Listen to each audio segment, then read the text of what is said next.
This is Mikey. And I'm Garrison Rifen. This is Cinema Debrief.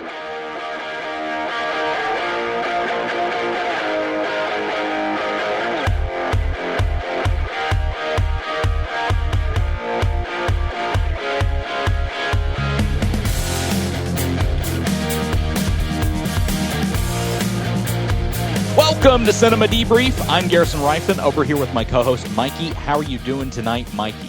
What is up, Garrison? I'm doing pretty good. I did come to a bit of a realization this weekend as I was looking at my movie watching habits this year so far, and I'm well below where I want to be. And I think it's because I'm watching too much TV. So I am cutting out a couple of shows automatically, and I'm going to only start carrying maybe 3 shows at once. I mean, because I had been running about 6 shows at the same time, and it's just gotten too difficult to maintain my movie watching habits. I'm only at like 115 films this year so far, new to me films. I've rewatched a couple of things, but mostly it's new to me that I spend my time watching. So I've got to pick it up. This is dumb to not be higher than that, and the television stuff is too much of a distraction. And the shows that I cut out, I really don't care about much. I mean, of course, I'm going to watch any Marvel show or any Star Wars show, or probably even Star Trek. I hate to say, I'm sticking on that Star Trek bandwagon, even though that ship has been going down for a long time. Gosh, that I can't even remember what the name of the show was, where it was Starfleet Academy junk. Not good. Horrible show, like horrendous show. But I do like the one that's coming back, Strange New Worlds. It's going into its 4th season, and they know what they want, and it's only going to be 8 episodes, so that's good too. It's only going to be an 8-episode season. And then the next season is only going to be 6 episodes, because they told them in advance, we're only going to give you 5 seasons. Do the storylines that you want to do. And I kind of like that when the showrunners know, like, okay, here's how many episodes I have left to finish my show. Kind of like what the Bear did.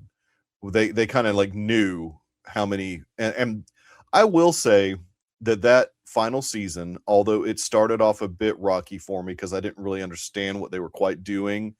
But once it got to those last 2 episodes of the series, that show is really good. I would recommend The Bear as a watch for anybody that hasn't started it. If you're into the whole binge watch thing, that it's an easy binge. So that is a good show, but I've got to refocus. I am a co-host of a movie podcast. I've got to refocus, especially since we are only 2 months away, if even that, from football season. And I know that's automatically going to be a distraction for me. And so I've really got to buckle down and start trying to check off some of these things on my watch list, because my watch list has just gotten ridiculously behind. And it's just not good. I mean, I don't know how you feel about it. I know you've never been too much of a TV guy. Like you've like, you watch House of the Dragon, right? Or are you even watching that? I'm waiting a little bit. I did that with season 2, although I think we covered it on the show for season 2, so that kind of helped last time. But what about X-Men 97? You've watched that, right? No. What? I ever since we quit doing the extra, I don't know, I've been kind of slacking on TV. No, I get it. No, and that's fair. I mean, if that's what it takes for you, I mean, I give you full permission to have Cinema Debrief Extra if you want to do that. I don't know if I can be a part of it just because of time or whatever, but if you and Roth want to do some extra stuff, I mean, have at it. There have been discussions. Yeah. I think, we'll see as things go on, but right now I'm okay with not being obligated to watch the things week to week. I will say X-Men 97 has started off with a bang. It really is picking up right where it left off. I just love that show just because it's such throwback animation. And I mean, obviously they're using new techniques creating throwback animation, and the voice work on that show so good. It's just and the storylines are fun too. So yeah, I love that show. So I'm up to date. They dropped the first 3 episodes, and I heard the 4th episode's really good too. Yes, I'm looking forward to it. I've heard that the same thing. So, yeah. Did you have any movie news that you wanted to talk about? Well, sort of movie news, I guess. With the NBC Universal split that's now happening. Comcast, Universal wants to get rid of the cable company part of it, just like Warner Brothers wants to get rid of the cable company as well. So I'm kind of part of what started the Paramount sale, by the way, was Warner Brothers was saying, hey, we're going to try to split our company. And then Paramount came in and said, oh, we'll just buy your company. Yeah. I'm sort of remembering this whole thing now. So earlier, I guess last year, or it may have been, or late last year, early this year, they split off and named the cable side of it Versant. I kind of remember that now. So that's why I was sort of, as I was reading these articles about this split, I was like, where's USA and all the other stuff? Well, they had already split all that off with Versant. So all their cable networks, besides Bravo specifically, were split off already. So the only thing that they're doing now is divesting completely from the, I guess, entertainment side of things, because Comcast will go back to being Comcast by itself, and then we'll have NBC Universal, which will consist of the network, the sports side, Bravo, which for some reason wasn't put with Versant, probably Telemundo, because that's more of a network, but just in Mexico, and then obviously the theme parks. So they're splitting that business off, I think, because they probably want to sell it, but we'll see. I mean, I think, the industry as a whole kind of killed cable, or has slowly been killing cable. They're trying to, over the last couple decades with the invention of streaming and a few other things. And the reality is, they all hung on to streaming. They all hung on to cable because it made them a lot of money, and only now is it starting to slightly dry up for them.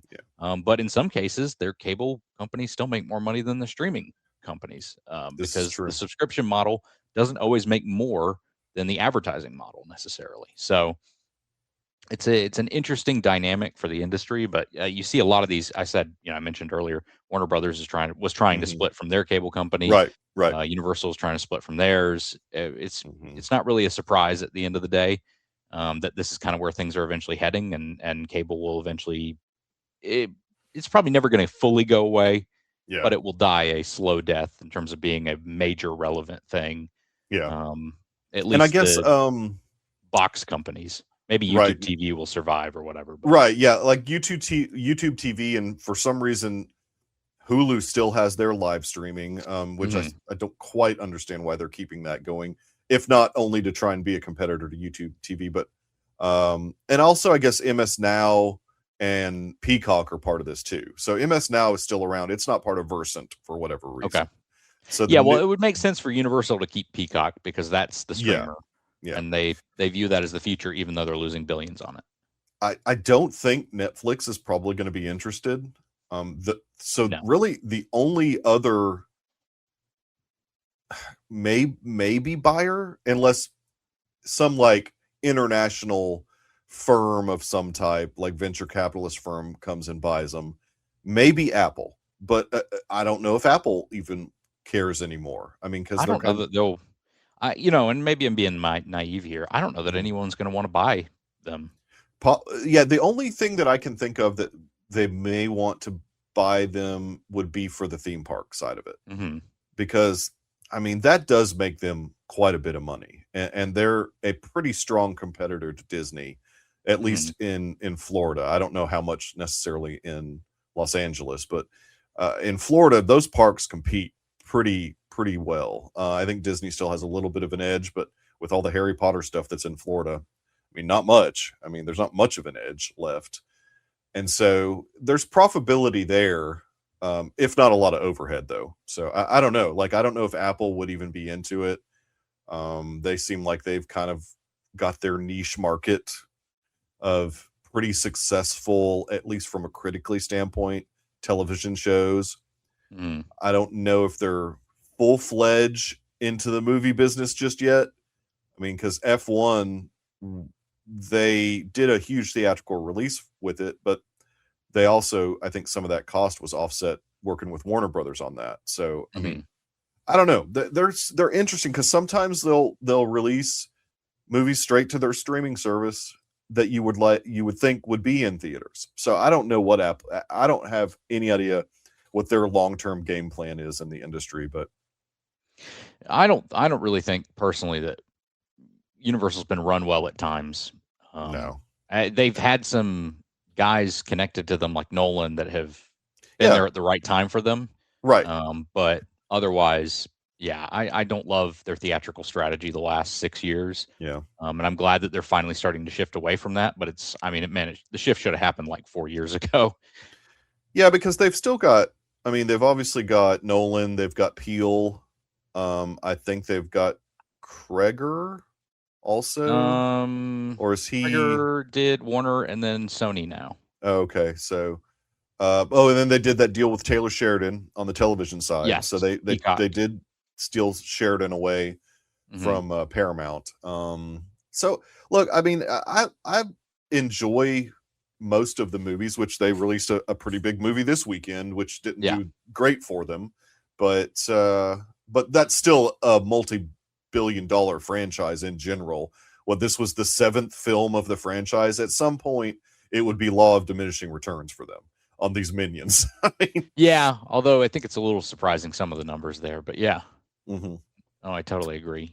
Well, we can talk about the box office. Let's like have a conversation about it, because there was some interesting things that happened this weekend, at least from my standpoint. I mean, I think like it is a big deal that Young Washington did so well. Now, it's the perfect weekend for that movie to come out, obviously. Yeah. I mean, you've got the sesquicentennial, I can't say that word, the 250, we'll just say that.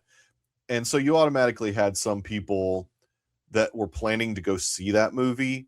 But also, as we saw with the overall box office, there was a lot of events going on around the country that I think people probably, instead of being in a movie theater, they probably chose to attend those events, since the box office overall was a bit down. First time in 8 weeks that Obsession hasn't been in the top 5, which was crazy. Well, and I think that's largely tied to the, yes, you've got 4th of July weekend. That doesn't help, but it's been out for a while, obviously. But right, I think PVOD release did actually affect this one. I think so too. It's one of the few films that you can really see that immediate effect. A 45% drop, which is still a great drop. yes, so late, but it's such a gigantic drop for if you compare the rest of its weekends. That the PVOD happened Tuesday. It makes total sense that it's dropping further now than it has been before. So, I think we can officially call Supergirl a bomb. I was hesitant to do that just because, like I said last week, I hate to see any film fail so badly like this, that had such a huge budget and potential to help a DCU continue. But man, it's officially a bomb. There's no way around it at this point. Yeah. Like, will it even get to? It'll get to 100. It'll eke out 100 because it's at like 90 worldwide right now, I think. So I think it's at 100 right now. Oh, it made it to 100 already? Okay. I thought it I thought it didn't quite get there. I guess International had some help this weekend then. The actuals will come in and we'll see. Well, I think it's going to stay there though. I mean, we've got Moana. We got Moana coming out next weekend. Then the Odyssey after that. Yeah. Then Spider-Man at the end of the month. I mean, I think it's done. I think the Supergirl's just done. Oh yeah. Yeah. Well, it's a 74% drop. That's bad. My point is the actuals could be lower and it could not be at 100. Correct. Yeah. But I mean the top 5, you got Minions and Monsters 36.4 for the 3-day, 5-day 61.4. Yeah. Which is important to mention. Toy Story, a 56% drop. A little big, but at the same time, 31 million. It's already made 366 domestic. It's a huge film. It's already a hit. It's going to make $1 billion. It's going to be it'll hit $1 billion. It'll either be the second or third film to hit $1 billion. Michael's going to challenge it there. Yeah, Michael started to finally drop off hard, but the international numbers are still coming in, so we'll see how that does. Right. Disclosure Day, a 27% drop, good for weekend 3, but you kind of wish it had better legs in weekend 2. Yeah. Obsession, like we said, 45% drop, still 5.3 million, 245 domestic total, which Crazy. is just insane. Finally crossed 400 worldwide or 300. I think close to 4. Yeah, I think it's close to 4. Yeah, 403 is what it's at right now. Just insane. I don't think it's going to be a while before we see something like that again. I mean, that is a huge thing for that genre, first of all, and for Curry Barker and the stars of the film. I mean, those people are going to be set for a while. I even hope that the female friend, what was her name? Stephanie, I think. Sarah, that's right. I knew it was an S. I hope she gets a bump too, because she was good in the movie, even though she wasn't in it as much as the others. But yeah, I thought she was good in the movie too. I think they've all gotten. I was watching an interview with her the other day where she said there was stuff that she couldn't talk about right now. So I think they're all getting a lot of at least conversations. Could I guess the biggest thing out of this weekend, could this be the end of the Minions? So it's a good question.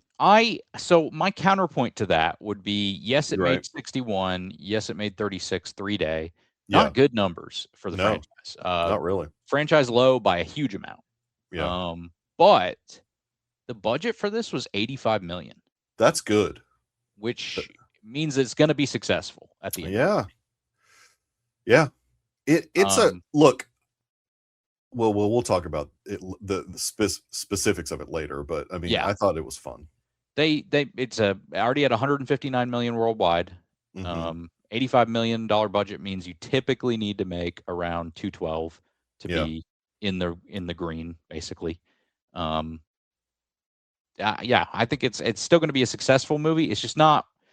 I know Universal was probably wanting somewhere closer to 7, 8, 900 million. Oh well, sure, of course. And this is probably going to get closer to, it'll probably leg out closer to something like 5. I would think so. Yeah, half a bill. Yeah, I think that sounds about right. Which still is successful. But we'll get to the film itself later. But I just don't know that they did the ad blitz that they needed to do. There would the last Minions movie. There was a whole kind of ironic social media campaign that a bunch of Gen Zers did to go out and see the new Minions movie, and nothing like that happened this year. And then the Gentle Minions didn't come out. No, and then you've got at the same time you've got, like you said, the 4th of July, 250th celebrations happening. Yep. Everyone. Even though, like, traditionally the 4th of July weekend is a successful weekend, I think just the fact that it's the 250, I mean, it just, people wanted to be out amongst their communities doing fireworks stuff, eating lots of barbecue. So yeah, I mean, it just wasn't necessarily the best. And let's be honest, it's pretty bold to go up against Toy Story 5. Yes, Toy Story 5 going into its second week, but still, there, as you can see with the box office, there were still a lot of people going to see Toy Story 5 this weekend. Yeah. And so pretty bold of them to think that they could go up against Woody and Buzz there. The per theater average were, I mean, just $800 off, basically. Yep. So that's the tail of the tape, as they say, right there. Yeah. I mean, that's just kind of crazy. It is. I mean, specifically the 3-day, obviously. I think did have 5 days. I think we can already say, as we look back at the end of the year, as we look back at this summer, there has been some really bad decisions on releasing film, like release dates. Yeah. Just really bad decisions. But here is the crazy thing. I do want to just point this out. This is something I look at, and I think I've mentioned this before. Yeah. But the month-by-month box office, both May and June hit $1 billion. And we have not had a July not hit $1 billion since maybe 21, 22. Yeah. So if things go right in July, which they should, and Spider-Man's going to be huge at the end of the month anyway, Odyssey's going to open to at least 100 something. After that, there's some gaps you got to make up here or there, but this could be a $3 billion summer, which is. It could be, yes. I think that there's a lot of things that we could talk about when it comes to what message are the studios going to get with some of these numbers. Mm-hmm. And what message, like as moviegoers, we are kind of getting here also is the age of the Gen X and Boomer generation going to the theaters and being the movies that are made that sort of gear towards them. Is it kind of out of the window now? And you're going to see studios really trying to focus in on that Gen Z and Gen Alpha, which Gen Alpha is still going to have younger kids, but that's family movies, basically, like animated family films and stuff like that. I mean, it's their time now. I mean, maybe Gen X and Boomers, it's no longer our time anymore because, you know, statistically, Gen Z is kicking our butts as far as, and younger millennials are kicking our butts as far as going to these movies. Mm-hmm. So, I mean, the thing that I don't want studios to do, and I see article after article of this right now, is going to YouTube to try and find that next big thing. I don't think that's necessarily the mine that they need to go towards. Mm-hmm. Because you're not going to see a Backrooms and Obsession phenomenon again anytime soon. There's not anything on YouTube that's going to be as big. And Curry Barker won't even call himself a YouTuber, really. I mean, yeah, well, I mean, he went out to film school, to work, and then basically they started I can't remember. I think they started a YouTube channel, right? He and Cooper Tomlinson, but they blew up, I believe, on TikTok and Instagram. Yeah, They used those mediums more to hone their skills on creating short form content, but with the intent to eventually make movies. Yeah, and I've seen them talk. I mean, they every time they shot something, it was, you know, done professionally on purpose, like used professional camera, crew, lighted it. You know, I mean, it wasn't just something shot on a phone real quick.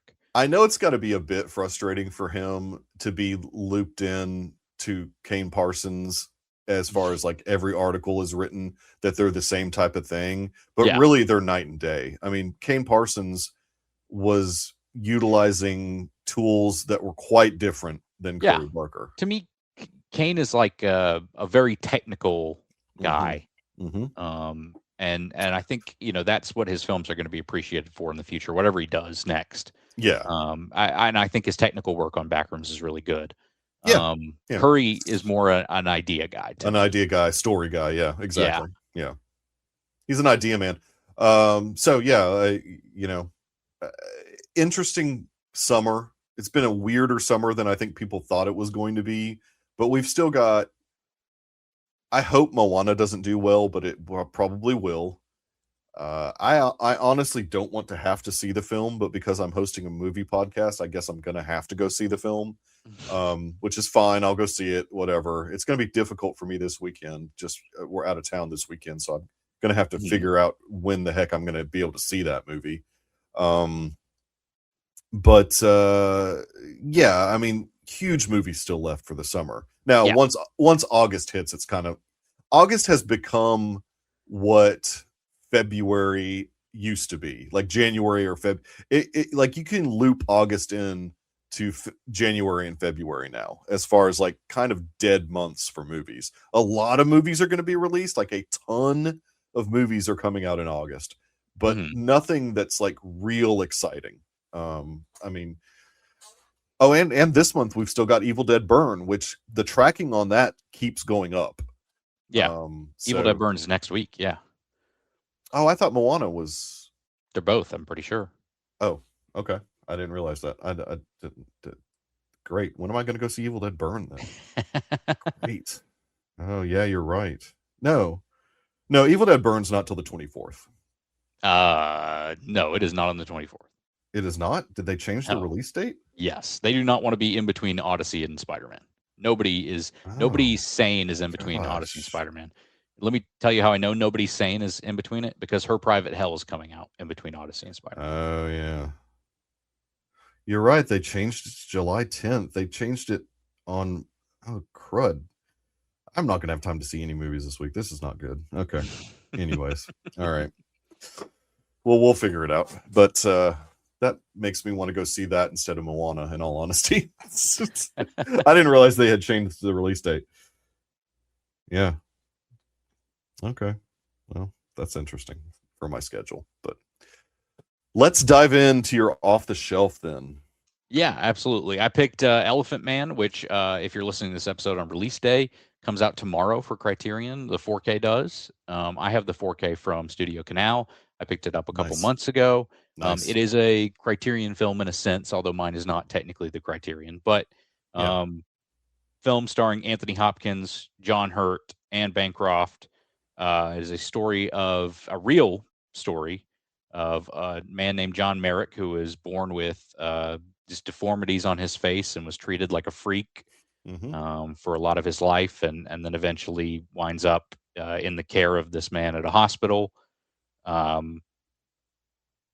can't remember the surgeon's name off the top of my head, but Anthony Hopkins plays the surgeon who basically rescues him, but then also starts to feel a little bit guilty about, the way he's being treated by others, even though he's been rescued in a sense. I thought this was really, and you can see the Lynch in the film, but for a Lynch film, it's definitely a lot more reserved. Oh yeah, than totally. some of his other films. He had a few Lynchian flourishes. Yeah, dream sequences and flashback. Yeah, that stuff. Like, so I knew nothing about the story of The Elephant Man. I have not ever read anything about it. In my mind, I'm going in watching a David Lynch film, right? And I'm like, David Lynch, he's kind of a on the edge type of guy. When that first scene came, when it was the woman on the ground and the elephant, I thought that the elephant was like raping the woman or something ridiculous like that. And I was like, wow, this really is David Lynch. But luckily, the story is much more straightforward than that, and that his mom was just pregnant at the time that this elephant knocked her over, and it damaged the child in her, is basically what the story is.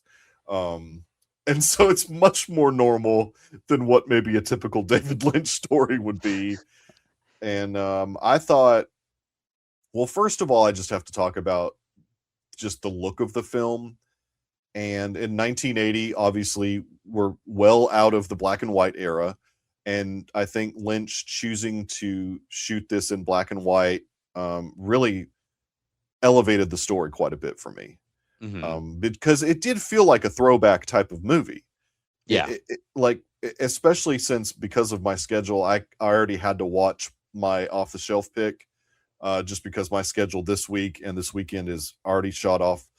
I have no time for anything. And so I already had to watch what I'm going to announce as my off the shelf pick. And it is an older film from the 40s, obviously in black and white. And 1980s, The Elephant Man, looking very similar.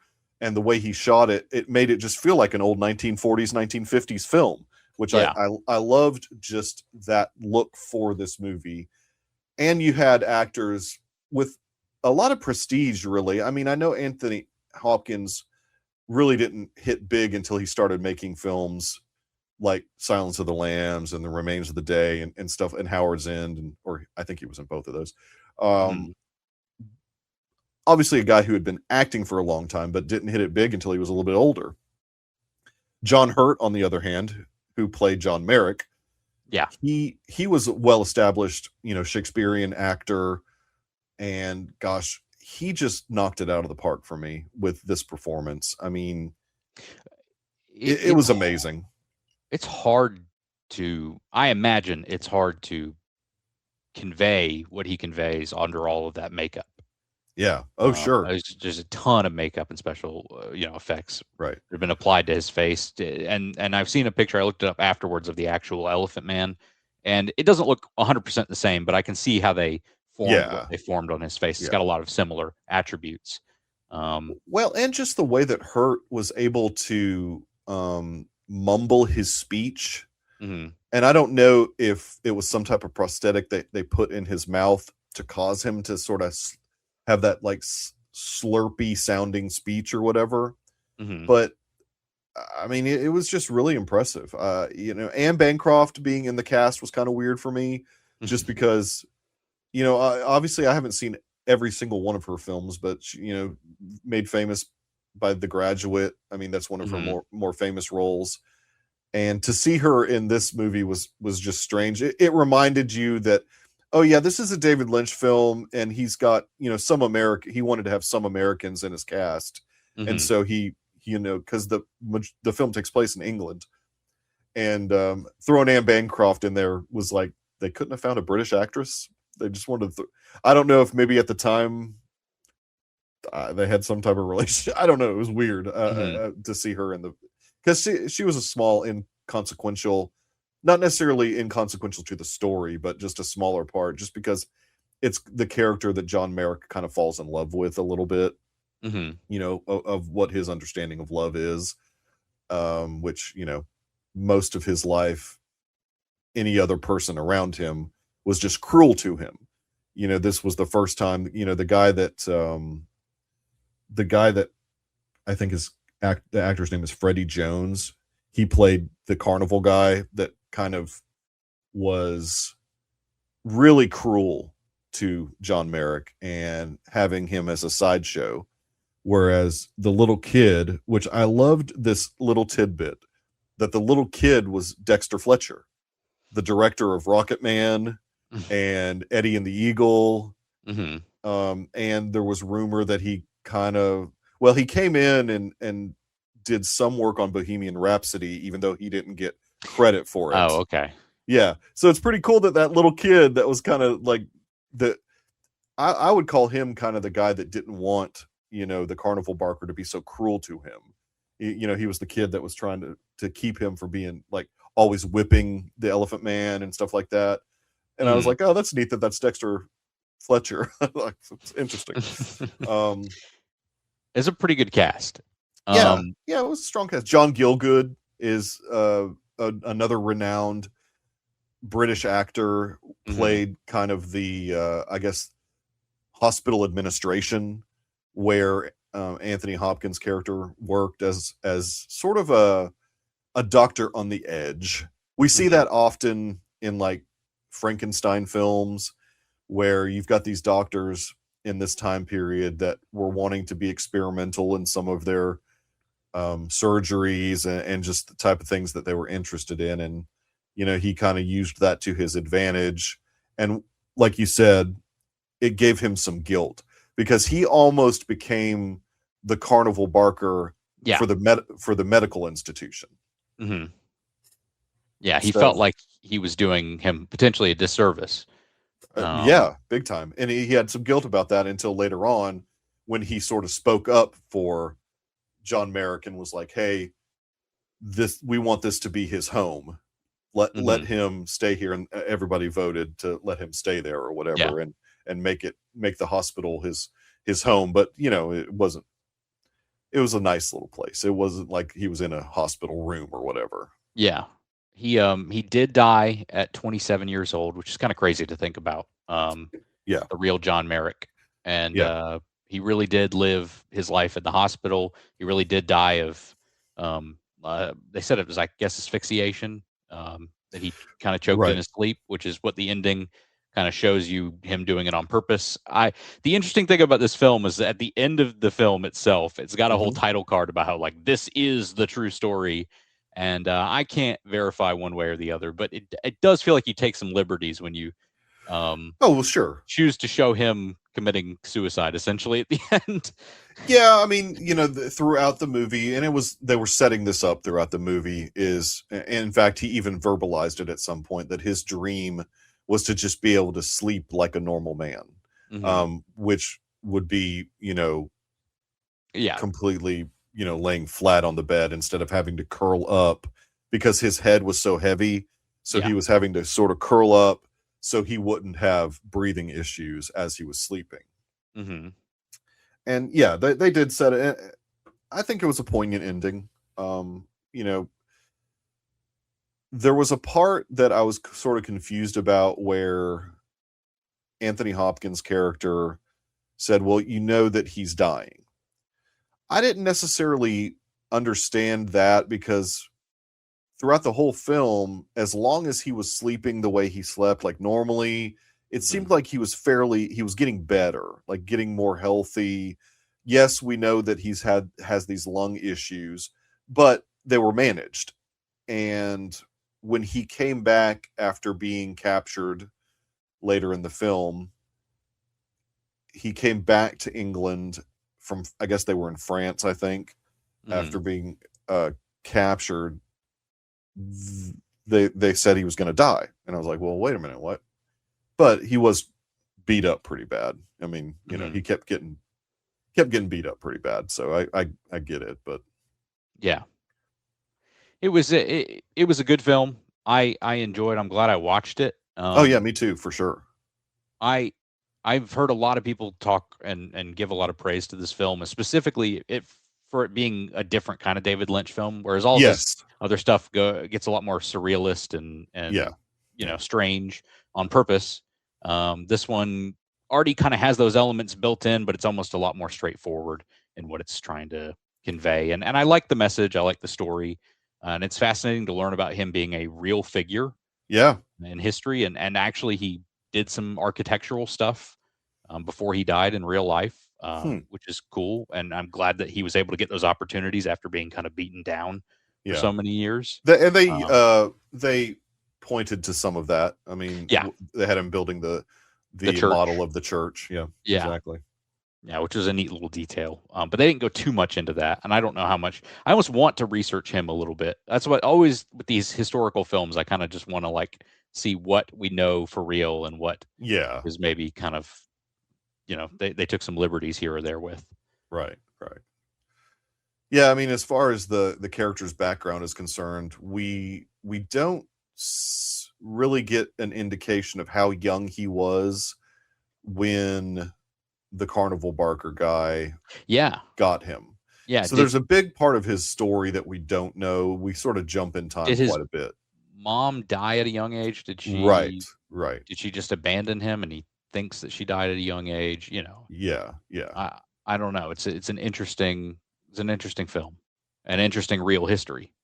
Yeah, I mean, when you're adapting a true story, you have to make, you know, certain liberties as far as how much of the story do we want to take the time to show. And I would assume the majority of this real person's life, the most interesting parts is what Lynch chose to, film. I did like the ending where the rest of the carnival people break him out so he can leave, and that was a nice touch. That was a good touch as well. I mean, it is a tragedy, obviously, because he does pass away in the end in his sleep. But I think that he was in a very good place, at least emotionally, when it wasn't as if he was knowingly committing suicide because he was distressed in any way. Yeah. At the point of the end of the film, he was in a great place and chose to go out the way he wanted to go out, basically. I got the impression that he probably could have lived on if he wanted to, but maybe he was just like, this is the best it's going to get for me. I'm just going to go ahead and go to sleep one time, just like a normal man. Which was a lot. That was a story element that they really leaned into, because there were several beats of that throughout the film where they were just sort of like, look, he wants to be able to sleep like a normal man. And you know, in that very dramatic scene in the bathroom when all those people are coming in at him, he's like, I'm not the elephant man, I'm a human being, or whatever. You know, very dramatic scene there towards the end. So obviously that being in the situation that he is in, that is always on his mind. He just wants to be like a normal person for one time in his life. And the one time in his life ends up being the last time he goes to sleep. So I thought it was a poignant story. I really, really enjoyed it. The only thing that I was sort of off with was the Anne Bancroft being in it. I was just like, why is Anne Bancroft in this? It doesn't make any sense. But it you know, it was just interesting. Like, because the other cast, it's a fully British cast except for her, and so it was just really strange to me. I didn't get it, but whatever. I'll correct something real quick. His mother did die from bronchopneumonia and still Okay. had him at the time that she died. So, But they didn't say that in the movie, though. I don't think they did. I They don't did remember not. that being in No, the they film. did not So, indicate in that in the movie. In fact, he never really told anyone what happened to his mom, and he yeah. probably knew. So yeah, I didn't see that anywhere. Loved John Gielgud being in the film. He's in it, like I said, he's hospital administration. He's just one of those guys that just has this air of authority about him. Yeah. Just like a lot of those classic British Shakespearean actors, you could just tell, oh, this guy's probably really done some great stage work in his life. And same with Anthony Hopkins. I mean, he's and John Hurt. Like, really, the primary the cast is just so strong in this, and Hopkins is great as well. He has one really good come apart moment. Hopkins is always great at that, because a lot of times he plays it so well where he's just like nice and calm through a whole movie, and then he has just one just like a uproarious come apart moment that just makes it worth watching, because he's just such a talented actor. I know he's really up in age now, so I don't know how many more times we'll get to see him. So it was cool getting to see him work. That there was a movie that I watched this weekend that had called Tuner, that had Dustin Hoffman in it. And it really hits you a lot of times when you're watching these older actors, like, how many more performances are we going to get to see these people in? And it's neat to get to see actors of that caliber still working into their 80s and sometimes 90s. And Dustin puts on a great performance in Tuner. I know we're not talking about Elephant Man anymore, but I mean, yeah, I'm glad. I'm almost like, I've only got like a couple movies now that I haven't seen of David Lynch's. So because I have never seen Eraserhead either, so I kind of need to watch that. I mean, that's a very different type of film from what I understand. But I've seen a lot of his stuff, and most of them are really strange. So it was kind of refreshing to see a bit of a straightforward version of what David Lynch can put, even though he had fun doing some crazy stuff during the dream sequences. But for the most part, he's just trying to tell this guy's story, because the character in and of itself, like you said, is strange enough for him. And just to outline the story in a normal way worked really well. And black and white helped a ton in this, because it made it feel like you're watching an old Victorian era movie, because it's in black and white. So it was cool. I liked it. It was really cool. John Hurt is a guy who I guess I was aware of at an earlier age, because he was in the first Harry Potter, but I guess I wasn't fully aware of him until Kingdom of the Crystal Skull. And then really Doctor Who, he became a doctor during the Day of the Doctor. This is the War Doctor, one we didn't really know about. And that's when I really went back and was like, oh, this guy's a good actor. And he's been around forever. He was around for a long time. Passed away, what, like 5-6 years ago? Yeah, it doesn't feel like that long ago. It wasn't too long ago. Might have been. Time is a flat circle, so I don't really know anymore. I don't know 2017. Wow, 2017. So that was a long time ago then. And 10 years, almost 10 years, but well, like I said, I've already actually had to watch my next off the shelf pick. But I am so glad that I did. I'm not going to talk about any of it, but next week is going to be David Lean's Great Expectations. Okay. So I don't know if it's the original, but the 1946 adaptation, it's been adapted almost a dozen times. A lot, like miniseries, movies. There was the Ethan Hawke movie in the 90s, but this one, from what I could tell, looked like it was the original. And I won't spoil anything, obviously, but I will say that if you've got HBO Max or the Criterion channel as a streaming service, it's available there, but also it's on all the fast streamers as well. Yeah, I see that. Tubi, Pluto. Yeah, it's on even YouTube. You can watch Yeah. it for free on YouTube also. So it's so if you don't mind, if you don't have HBO Max or the Criterion Channel, you can definitely watch it on any of the fast streamers also. So I mean, it's out there available to watch. Or I'm guessing if you're a person that likes to get things from your local library, I'm guessing that it would be probably pretty easy to get Great Expectations from your local library. But again, this is the 1946 version, not the 1990s Ethan Hawke, Gwyneth Paltrow version. No, This that's is awesome.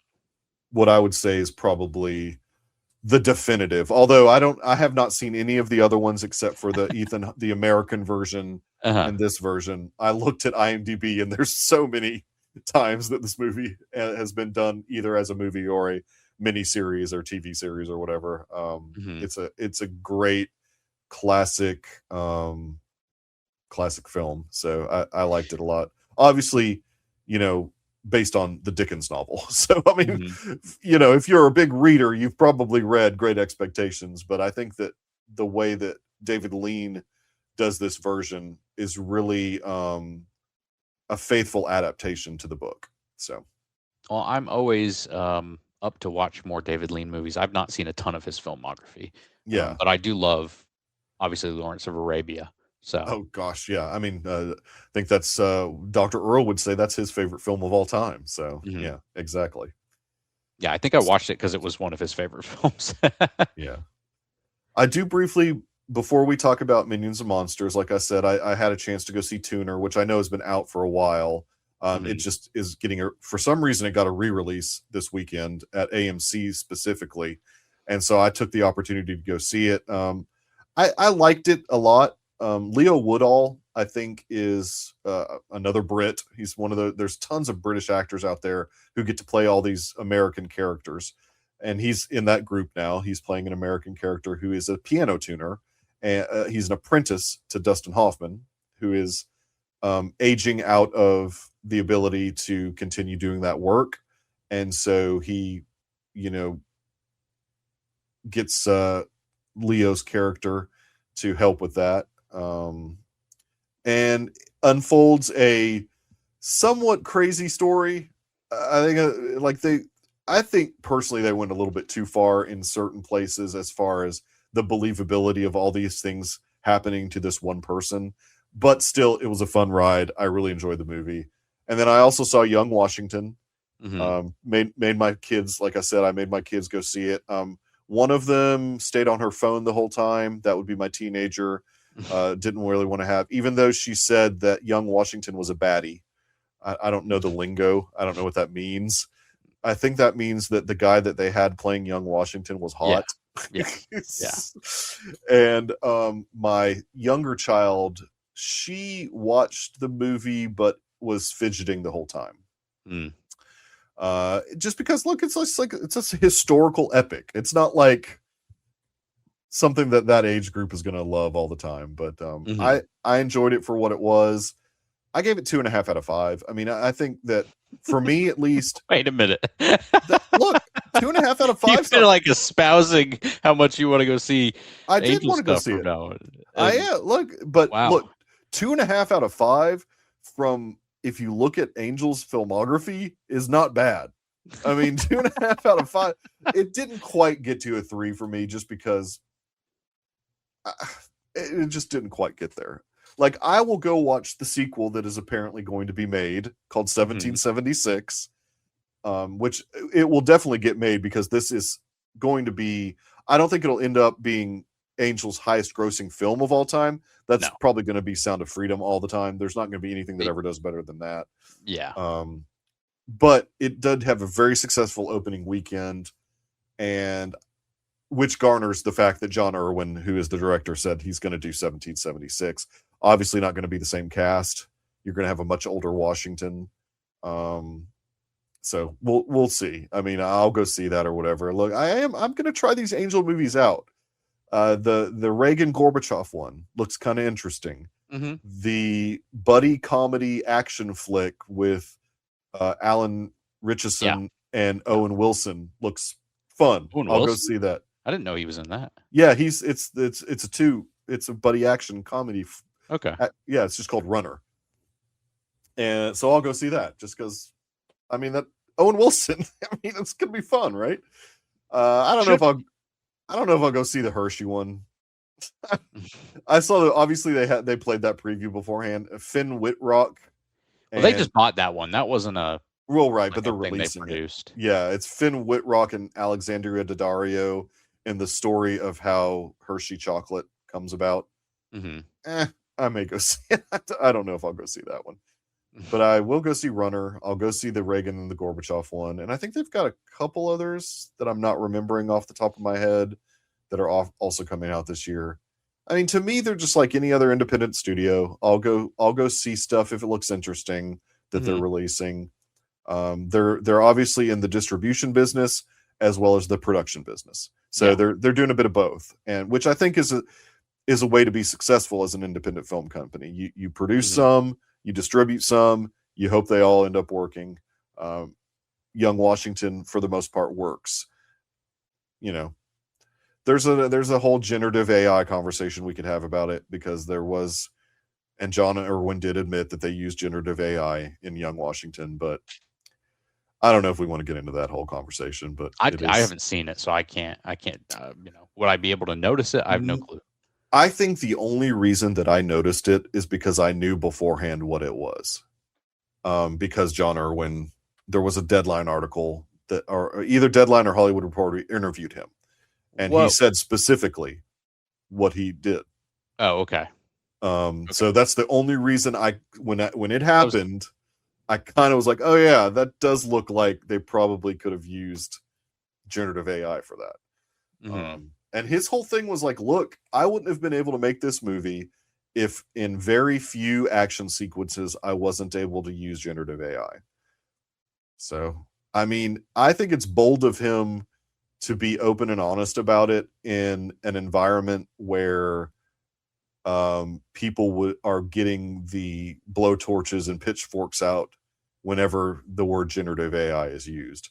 So he's not shying away from it, mostly because he works outside of the Hollywood system anyways and doesn't care. And so no reason for him not to be open and honest about it, which I kind of appreciated a little bit, because I bet that in a lot of Hollywood productions, they are using generative AI and they just won't say it.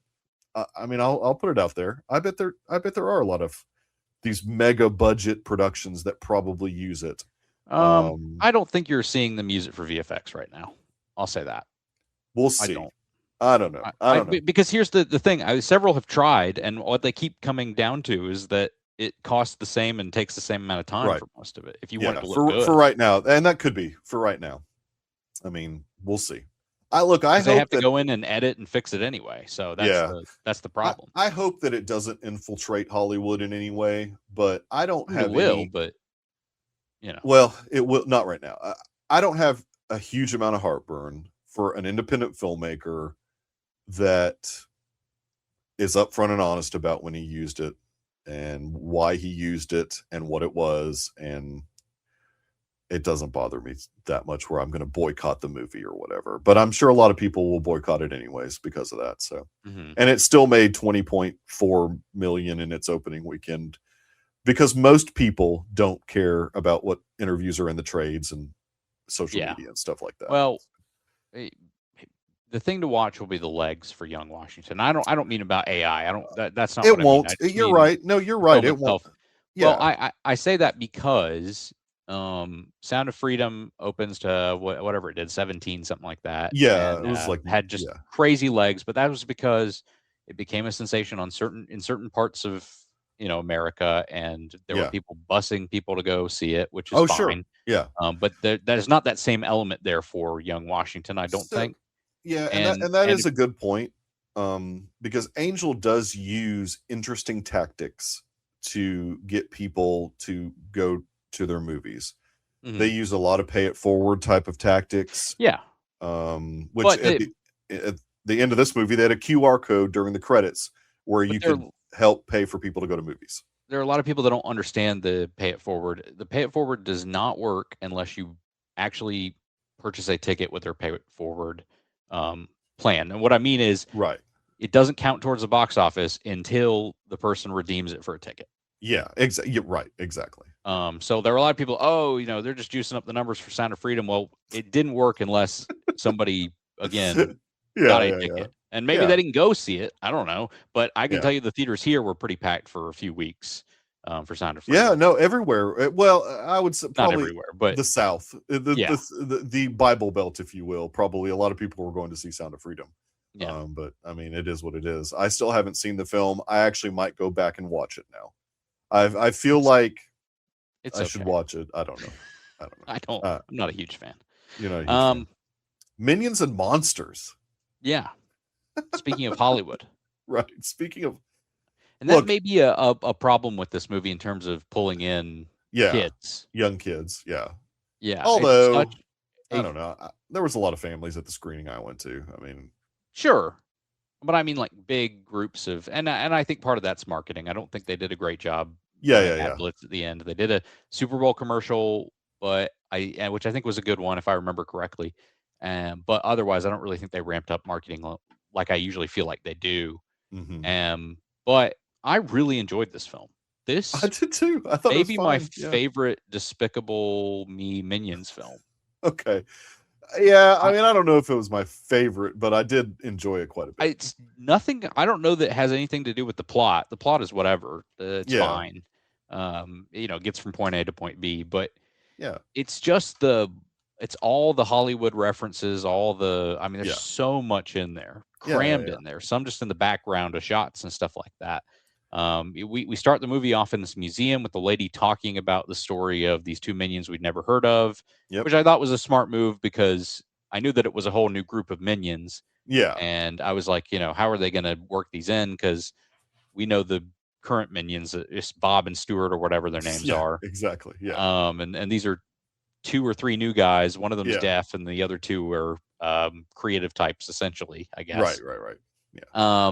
And you of course get their backstory of them trying to work for the most evil person in the world. And but I did like the beginning of the film when you're in the museum before she starts the story. She's taking him through on a tour, and you got all these different things, and I clearly supposed to be like wax figures or statues of people. Yeah. And then you get to the George Lucas one. Right. It's just George Lucas in a box, like he's on display at a zoo or something. A glass container. Look, you know what that means? That if you're a true Star Wars fan, you have to go see this movie. If you're a completist, because it is actually voiced by George Lucas. Yeah. You do have to go see this movie, or you can't call yourself a Star Wars fan anymore. I'm gonna gatekeep you and say if you don't go see Minions and Monsters, you're no longer a Star Wars fan. No, I'm just kidding. But it was funny to have George Lucas in a glass container. It almost looked like those glass containers in the collector's museum in Guardians of the Galaxy. It was funny. It was really funny. Yeah, I enjoyed.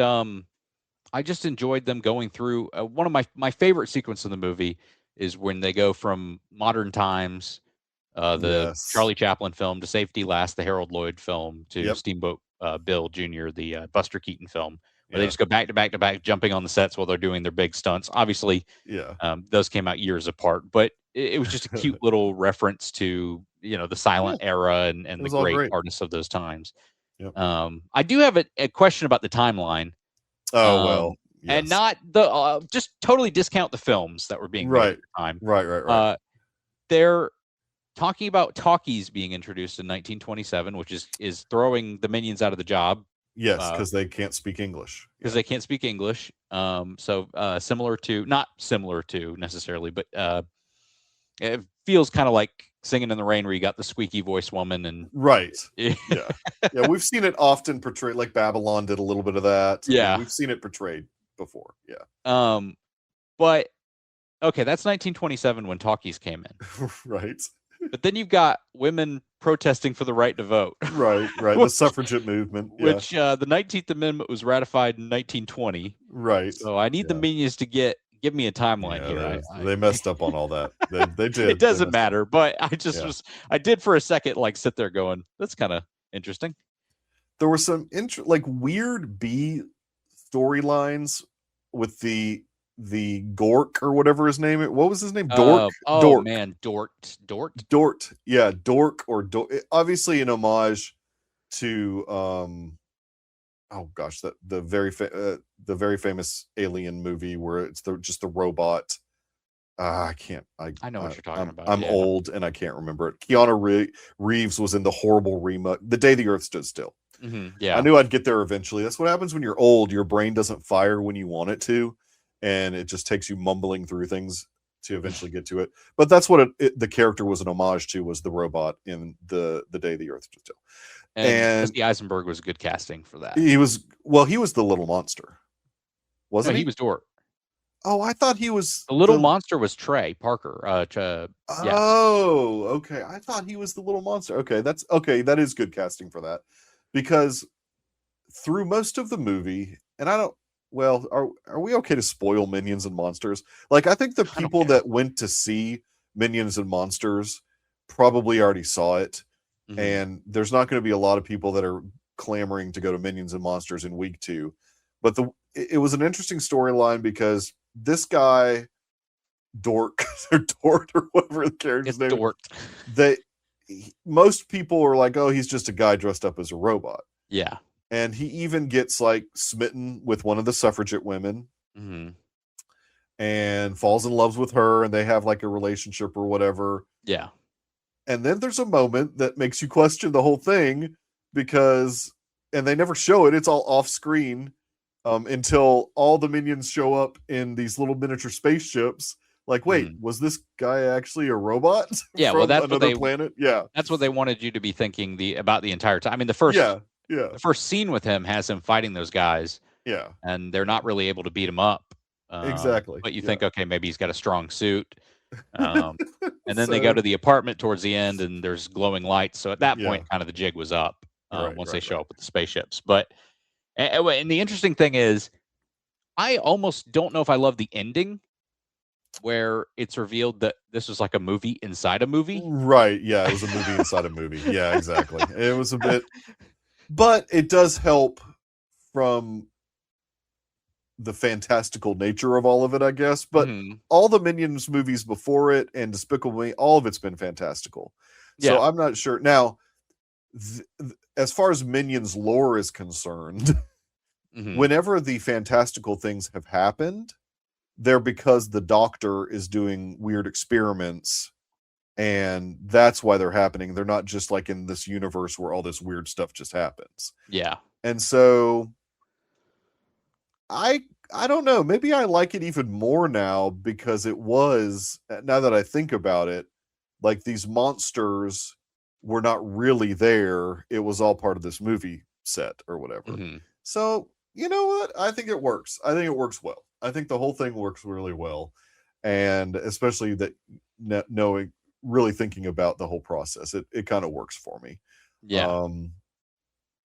I liked the addition of the monsters. I thought it was obviously more homage, because Universal Monsters was a huge part of American filmmaking. So, I mean, I think that was cool to have monsters in it. There was even, I don't know if it was purposeful, but Dorf's roommate. It's Dort. Dort. D-O-R-T. Dort. Okay, Dort. Fine. It's fine. It's Dort. But his roommate reminded me of Brad Pitt's character in True Romance. Floyd, who just sort of sits around and smokes pot all day. He kind of reminded me of that guy. I doubt that was intentional at all. But as soon as he spoke, he reminded me of how Brad Pitt spoke in True Romance, because it was just very like, hey, what's up, man? Just like your typical stoner type of voice or whatever, even though obviously in Minions, they didn't show the guy smoking weed or anything, but he just was like, hey, what's up, dude? So, yeah, there was a lot of great stuff in this, but it doesn't seem, I think they just picked the wrong weekend for it, maybe. I don't know. Because they put themselves up against Toy Story 5. Well, but you had 2 weeks. I don't know that's, I think that doesn't help, but no, it doesn't. 4th of July, 250 plus Toy Story plus. I just don't think they advertise this film that well. Yeah. It was probably something honestly, like that. I don't know. I feel like there should have been blasts on TikTok and stuff like that too, and I really don't feel like I saw that on there at all. Because that's where the last challenge started. if we were to have a gentle minion on here and interview a gentle minion, I wonder, and I know it's in the name, but I wonder if the fact that Gru wasn't a part of the plot, if that hurt it at all. I don't know. Because he's been a part of every other plot. Except for the first one, right? It's been a while since I've seen the first Minions. There's the Rise of Gru, which obviously he was a prequel. Well, you're right. I think the first Minions, they find him at the very end. Mm-hmm. And then he goes on to be almost like the co-star of the Rise of Gru, which was another Minions movie or whatever. Yeah. So, yeah, this is the third Minions movie. Yeah, that's right. So we'll see. I mean, look, I think that the franchise obviously is fine. I think that they could do another Despicable Me or another Minions movie and be fine. Yeah. Well, in the budgets it's $85 million for this movie, which if you want to be realistic about why it's $85 million for this movie, it's because they outsourced their artists, and unlike a Pixar or something. Well, I mean, so next week, revelation to me, obviously, that Evil Dead Burn is coming out next week. And that throws quite a bit of a wrench into what my plans are, because Moana also comes out. Yeah. So I would rather see Evil Dead Burn than Moana, but I don't even, honestly, Both of them I have trepidation about. I mean, Moana, same. just because it looks silly. Evil Dead Burn, generally not the type of horror film that I like. Yeah. But I know that both will be huge as far as in their respective genres. They're both going to be pretty popular. Moana will obviously win the weekend just because it's a Disney film and you can take your kids to it, and it's just more typical summer fare as far as family films are concerned. So it's going to make a crap ton of money.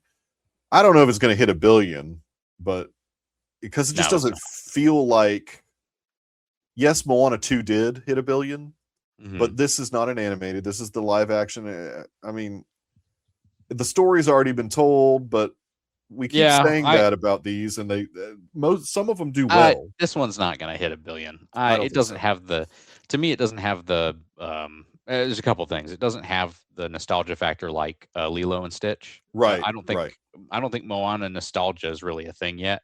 Yeah, it's too soon. I think there's Moana hype for a third one.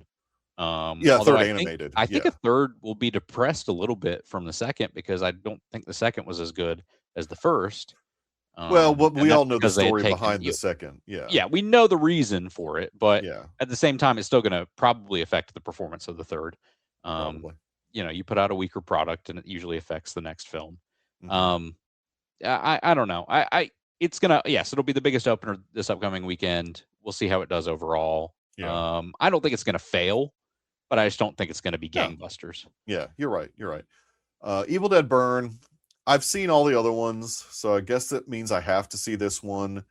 Like, I like what this franchise does in giving newer directors a chance. I do like that. I think that's a unique thing about the Evil Dead franchise, at least obviously after the third one. So each of the following films have been a new director. You had Fede Alvarez doing The Evil Dead. I think it was just called The Evil Dead. And then you had Evil Dead Rise was a different filmmaker.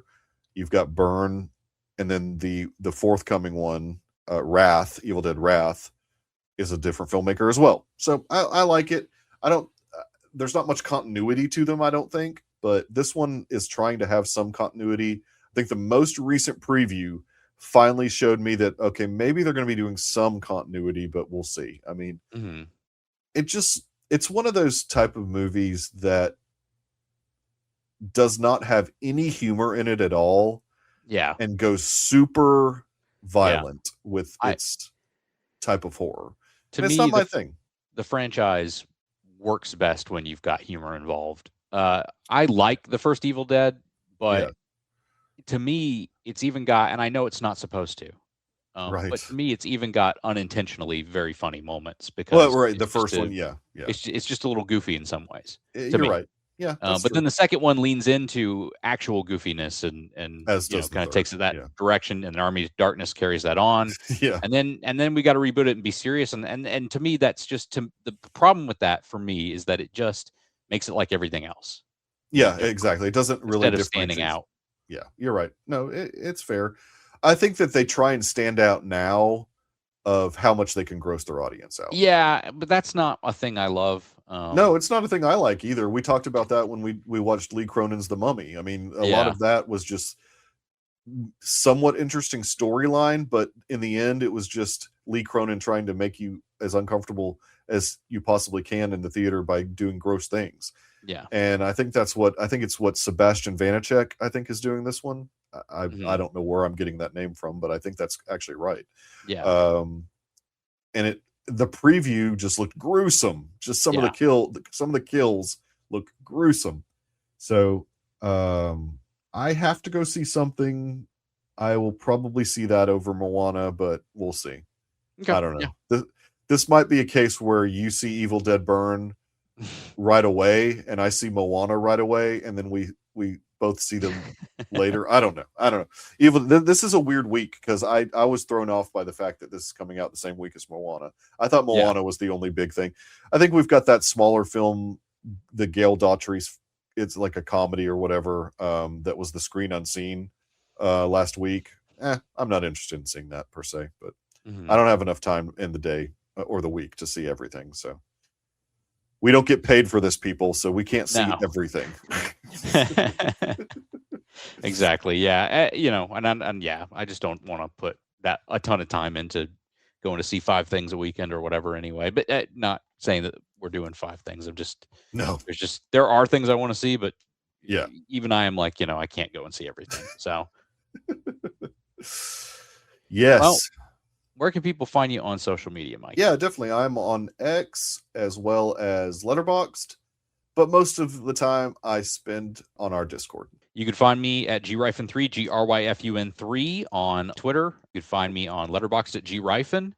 You can email us, cinemadebriefpod@gmail.com. You can DM us on social media at cinemadebrief on Twitter and Instagram if you want to get access to our Discord, or just follow us on those social media in general. The Discord's a really fun place. We have a lot of people in there, a lot of good conversations. Some other people with podcasts, they share them occasionally. If you want to join, again, email or DM us. And we will see you guys next week for Great Expectations and maybe Moana, maybe Evil Dead Burn.